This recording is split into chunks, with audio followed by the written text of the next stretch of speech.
Le cancer. On l'imagine souvent comme le chaos absolu qui s'installe dans nos cellules. Mais, et s'il y avait en fait un ordre caché derrière ce désordre?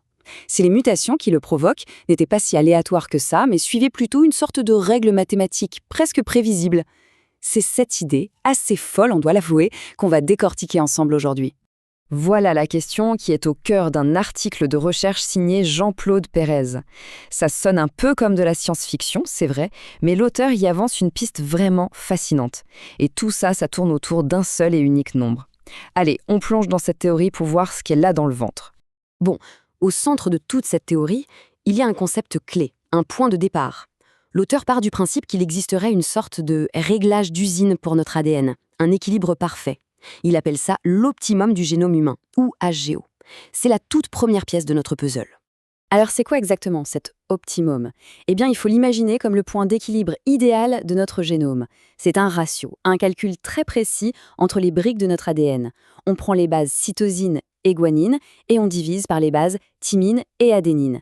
L'idée, c'est que notre code génétique dans son ensemble tendrait vers cet équilibre numérique parfait. Et cet équilibre théorique, ce n'est pas juste une vague idée. Non, non. L'article le définit avec une précision mathématique assez déconcertante. C'est ce nombre-là, spécifiquement, qui serait la clé de voûte de toute l'histoire. Mais alors, d'où il sort, ce nombre si particulier? C'est là que ça devient vraiment intriguant. L'auteur montre qu'il est directement dérivé d'une constante mathématique qu'on retrouve absolument partout dans la nature. Le fameux nombre d'or, pi. En reliant notre génome à ce principe d'harmonie universelle, l'hypothèse prend tout de suite une autre ampleur, n'est-ce pas? D'accord, on a donc ce nombre idéal, mais concrètement, qu'est-ce qu'on en fait? Comment ça peut nous aider à y voir plus clair dans notre génome? L'idée, c'est de s'en servir comme d'un étalon, une sorte de règle de mesure génétique pour classer et organiser tous nos chromosomes. La méthode est assez simple en fait. Pour chaque chromosome, on calcule son propre ratio, ce fameux C plus G sur T plus A. Et ensuite, on le compare à notre valeur HGO idéale. Selon qu'il est plus grand ou plus petit, on va le classer soit au-dessus, soit en dessous de ce point d'équilibre. Et voilà le résultat. Ce que l'on voit ici, c'est ce classement en action directement tiré de l'article. Les chromosomes qui ont un ratio inférieur à l'HGO sont mis en amont, ceux qui ont un ratio supérieur en aval. Et là, on obtient une sorte de carte complète et ordonnée du génome, un spectre qui révèle un ordre qu'on ne soupçonnait pas. C'est maintenant que tout s'emboîte. Parce que cette carte, cet ordre qu'on vient de découvrir, l'auteur va le relier directement au mécanisme du cancer. Et pour ça, il se focalise sur un type de mutation génétique très précis et très fréquent. Cette mutation s'appelle la perte d'hétérozygotie ou LOH. Pour faire simple, c'est comme si un chromosome était un livre. Et une délétion LOH, c'est comme si on en arrachait un chapitre entier.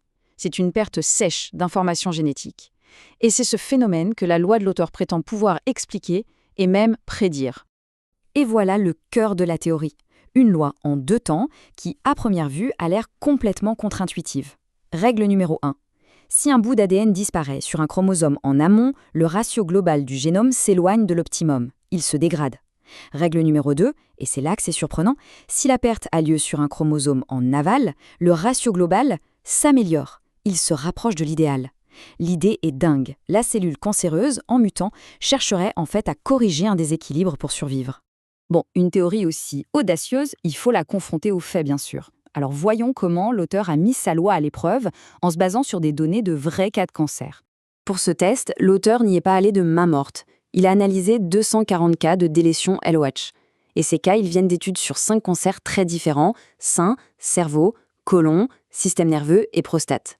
Le tout sur 5 chromosomes différents. C'est un panel assez large. Alors ce tableau, il résume tout. Et les résultats sont assez frappants. Regardons la première ligne. Cancer du sein, chromosome en amont. La loi prédisait une dégradation de l'optimum.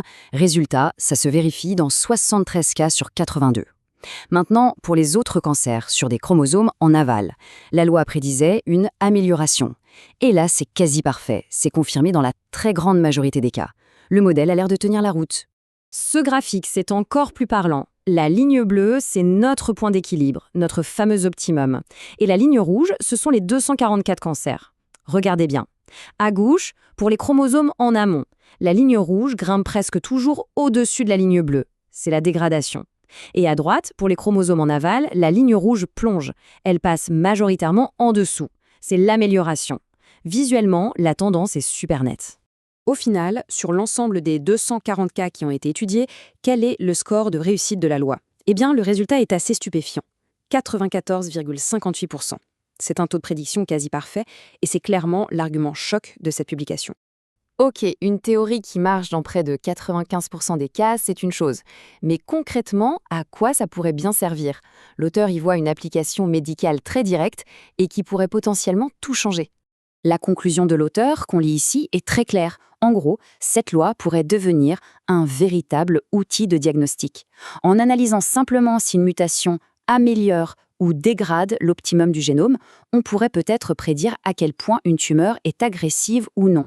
Et on termine sur cette question qui donne un peu le vertige. L'idée qu'une simple constante mathématique, issue du nombre d'or, puisse nous aider à prédire l'évolution du cancer, ça reste évidemment une théorie très controversée. On est loin d'un consensus scientifique. Mais c'est une piste de réflexion complètement nouvelle. Et si jamais elle venait à se confirmer, elle pourrait changer non seulement notre vision de la maladie, mais peut-être aussi notre compréhension des lois qui régissent la vie elle-même.